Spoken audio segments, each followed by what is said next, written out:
Good morning. My name is Jacek Łuczak, and on behalf of Polonia Christiana, I have the privilege to welcome and interview our guest, distinguished American writer, opinion editor of the New York Post, and contributing editor of the American Conservative, Mr. Shrabem Ahmarim. Nice to meet you. My pleasure. Thanks for having me.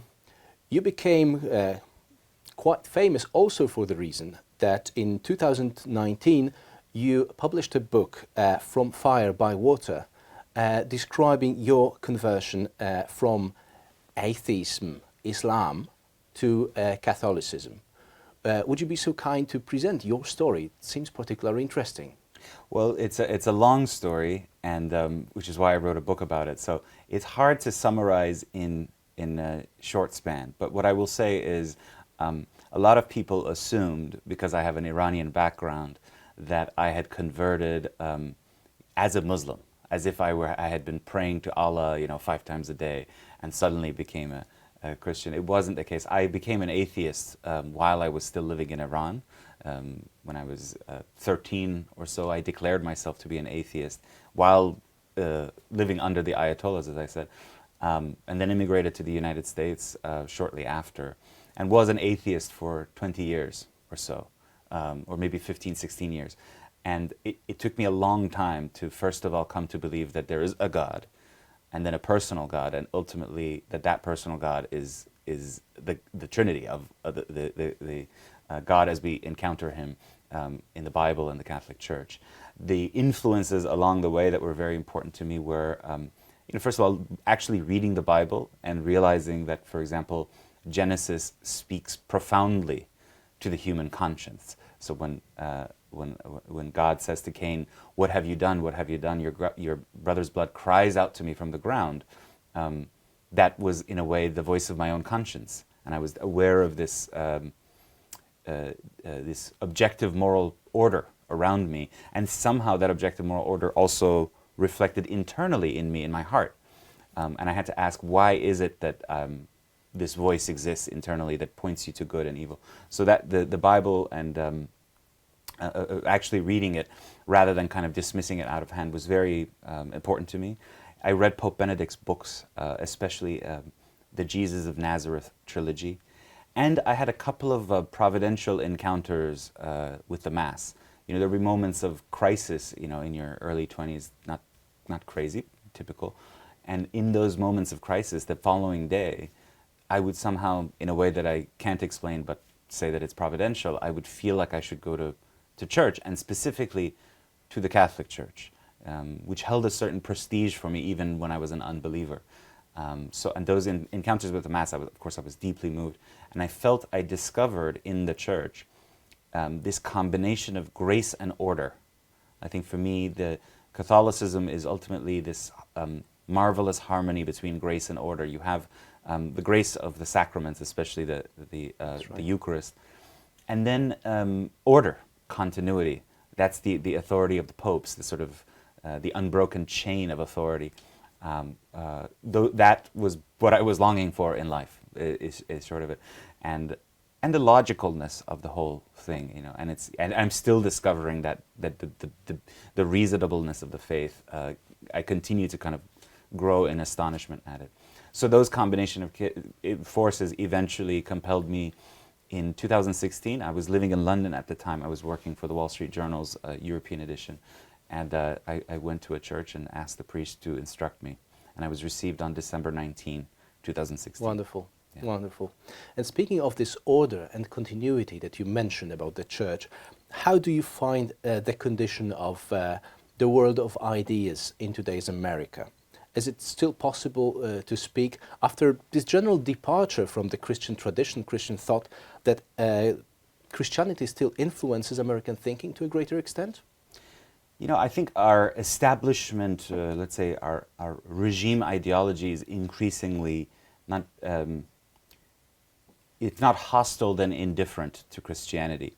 And I find it frustrating in discussions with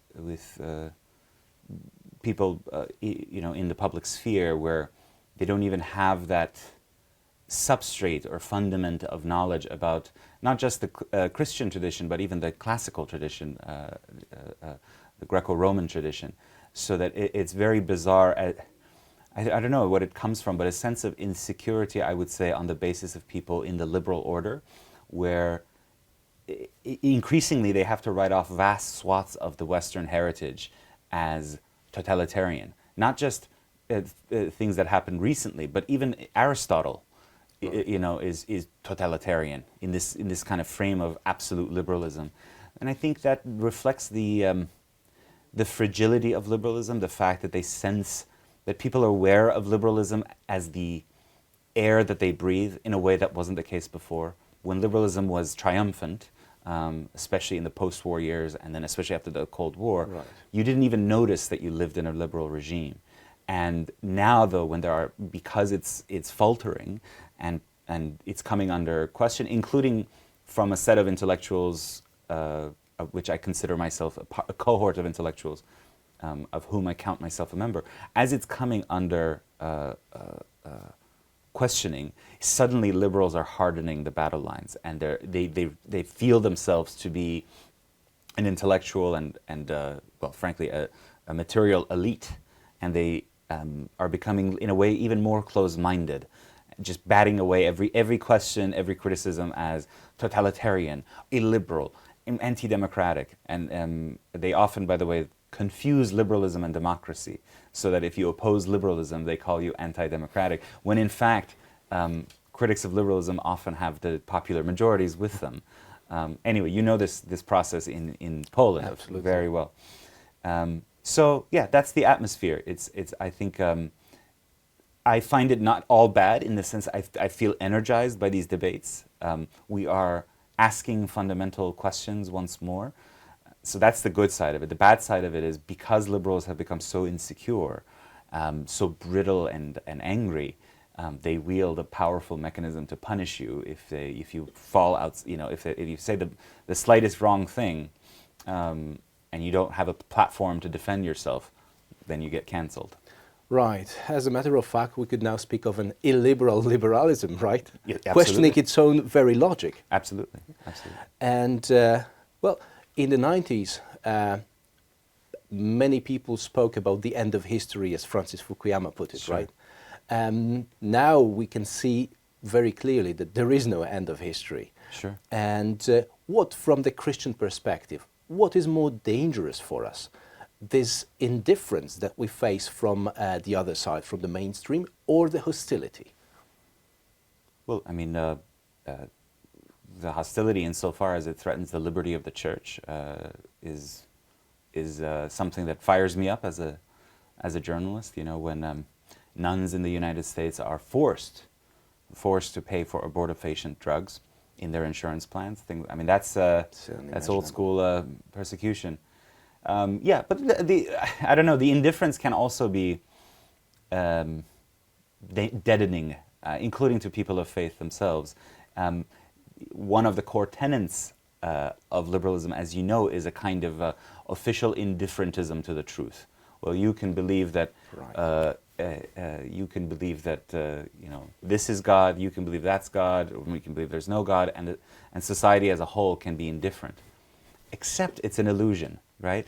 In other words, you cannot have a system in which you say, well, I believe there are two sexes. That's what biology, set aside Genesis, but biology teaches us there are two sexes, and that the sexes are immutable. That you can't change fundamentally. You can't switch your chromosomes.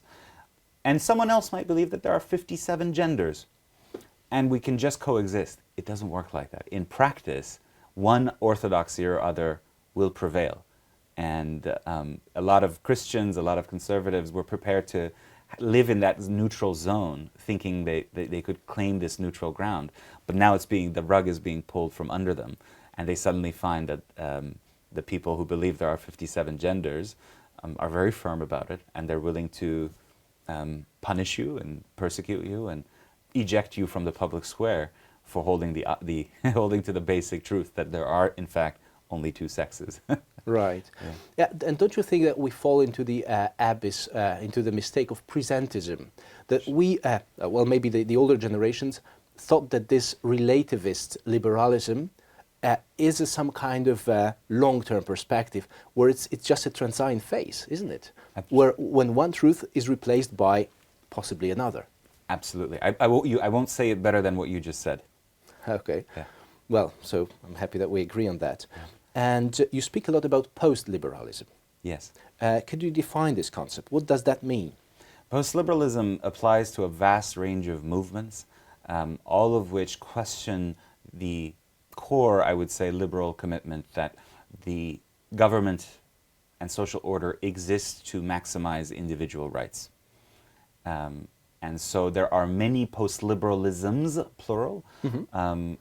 I increasingly worry about the term, even though it's often applied to me. I am a post-liberal, they say, because it has no positive content. It's only a kind of, it's defined in the negative as a sort of opposition to liberalism. So I hesitate about the term because also there are people who would also qualify as post-liberals for whom I have no brief. For example, a certain kind of racial supremacist could also say, I am post-liberal, but I have no shared commitments with someone like that. So I worry about the term in that sense because, again, it doesn't have positive content. I think the more interesting label, for me at least, the one that I've embraced, is just simply political Catholicism.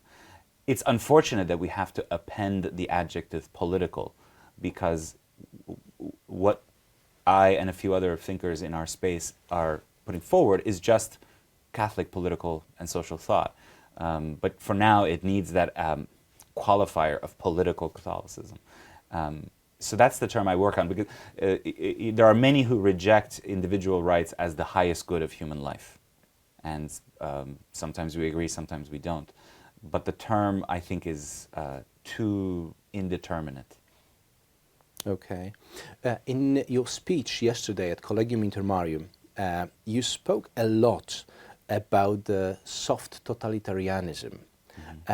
Is this the direction we're heading towards?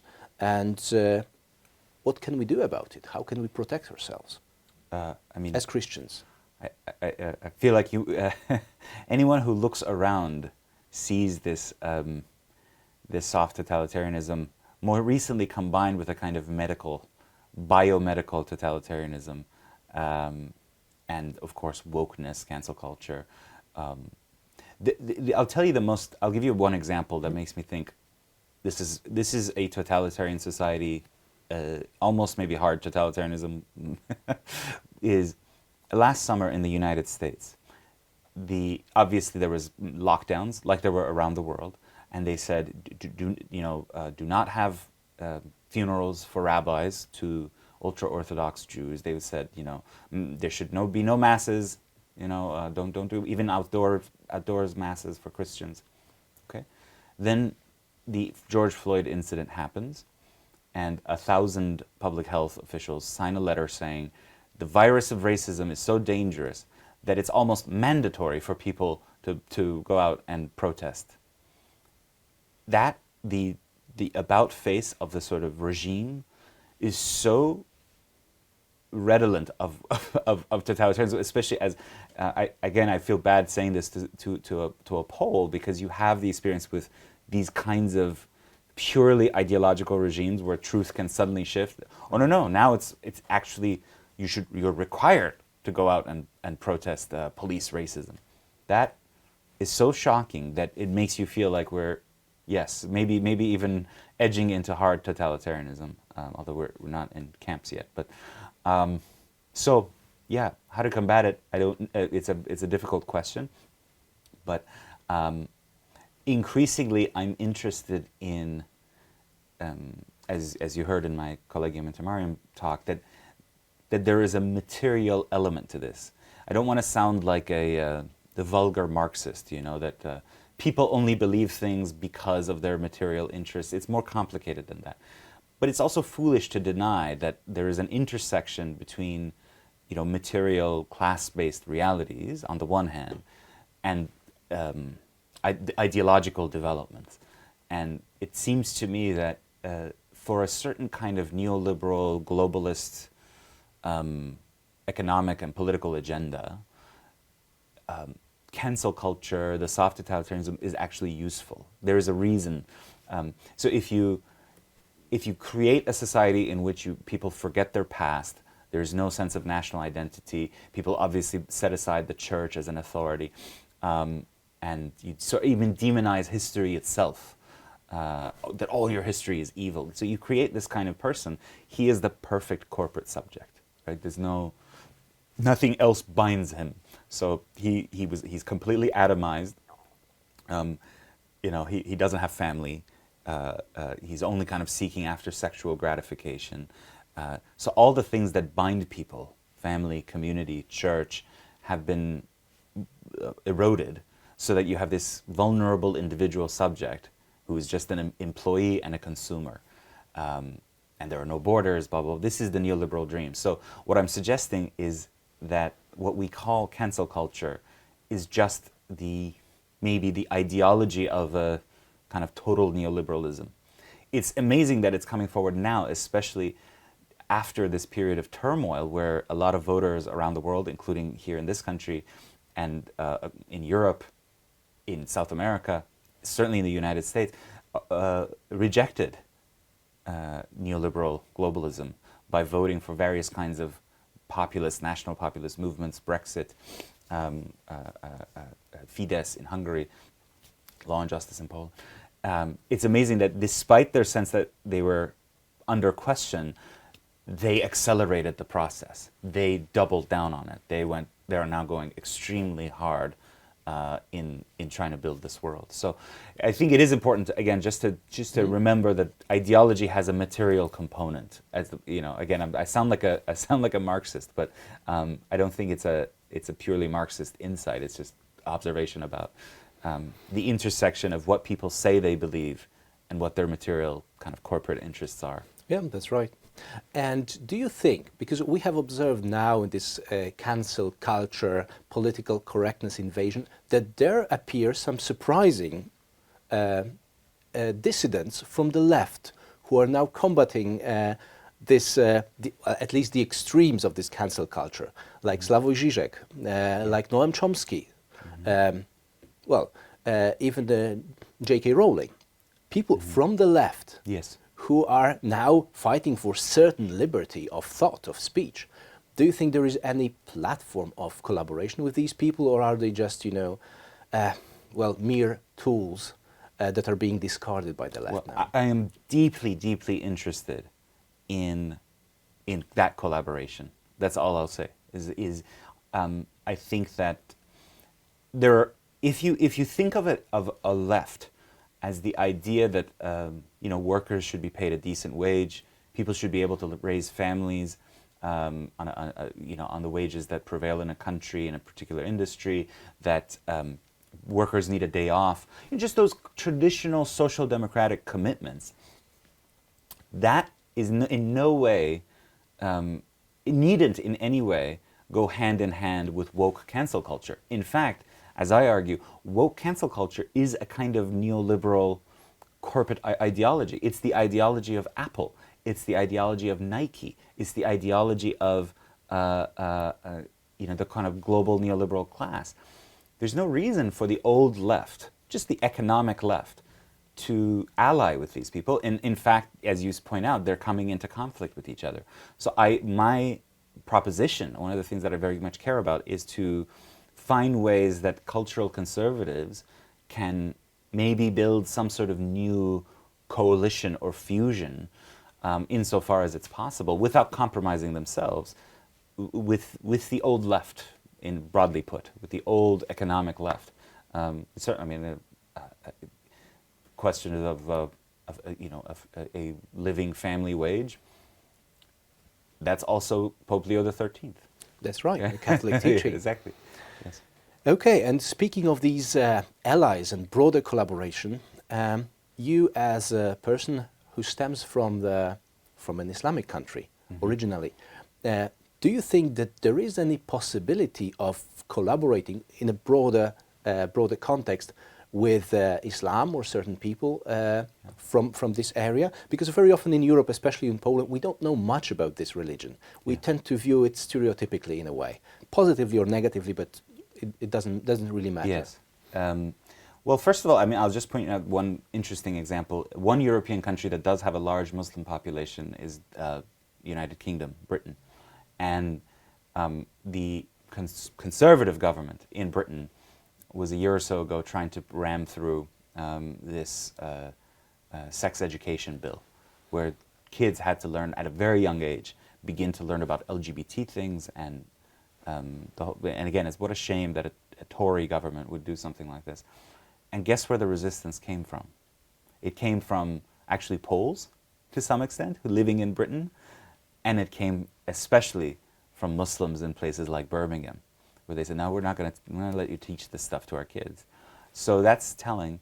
I mean, I have broader thoughts about Islam's place in Europe, and here I merely just follow the French thinker Pierre Manon, who says that to the extent that Islam is perceived to be a crisis within Western Europe, it's not really an issue in a place like Poland, it will be solved if Europe recognizes its own identity. That is, that this is ultimately a continent that's marked by the cross. So what Manon says, and I again find this very persuasive, is that when Muslims look at Europe, they still see the cross.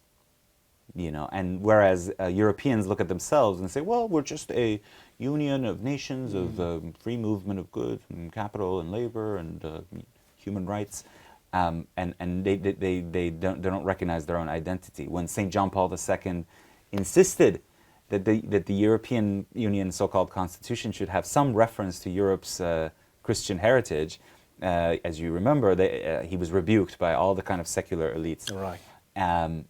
But I think that's the way to come to terms with Islam. Islam is there's a lot that we share about questions of natural law with Islam. There are differences as well. But the whole tension, I think, between Europe and its Muslim citizens would be eased, actually, if Europe were forthrightly, at least to recognize, no, this is our identity, these are Christian lands. That doesn't mean we persecute the Muslims who live among us. We treat them with respect, and in fact, they have much to offer us as you know, on these questions. For example, LGBT ideology, they reject it, and we do too. But not to treat them as, not to treat ourselves or the West as standing for nothing. Right? What is you know, the ideology, or what is you know, someone like Juncker stand for? I mean, I know he's not on the scene anymore, but do you know what I mean? Like, what, yeah, absolutely. What is Junckerism, right? That in the face of a civilization like Islam, it's nothing.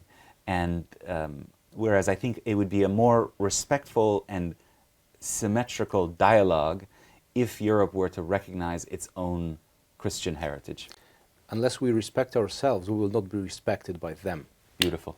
Yes. Right? Absolutely. And if we allow mosques to be built freely in Europe, which is fine to a certain extent if there are Muslims, why are not churches built in Islamic states? There has to be some more That's reciprocity. Right. That's right. Unless we call for it, there won't be any reciprocity. Yes. And, well, there is also the other side of European Islam. It was mentioned yesterday by Marion Maréchal. Yes. The Islamo-Gauchisme, the left coalition between certain people from the Islamic sphere, the Muslim sphere, and the political left. Yeah. Is it a real danger for Muslims in Europe that they will go in that direction? I mean, to some extent, it's happening in the United States, where to the extent that there are Muslim politicians now rising in Congress, they are 100% subsuming their Islamic identity to pride parades and LGBT. So, I mean, whatever else it might represent, it's just, it's again, the acid of liberalism will erode the Islam part of it. And so this is in a way a warning for Muslims who are drawn to this political coalition. It's not my job. I'm a Christian, but I think that you know, they will use the Muslim backing, and then they will dissolve it in due course once it's no longer useful as a political force. Okay. Thank you very much. It's been a real pleasure to have you here, and I hope that we can meet again in Warsaw or elsewhere. Okay, God willing. Thank you very much. God bless. God bless you. Thank you.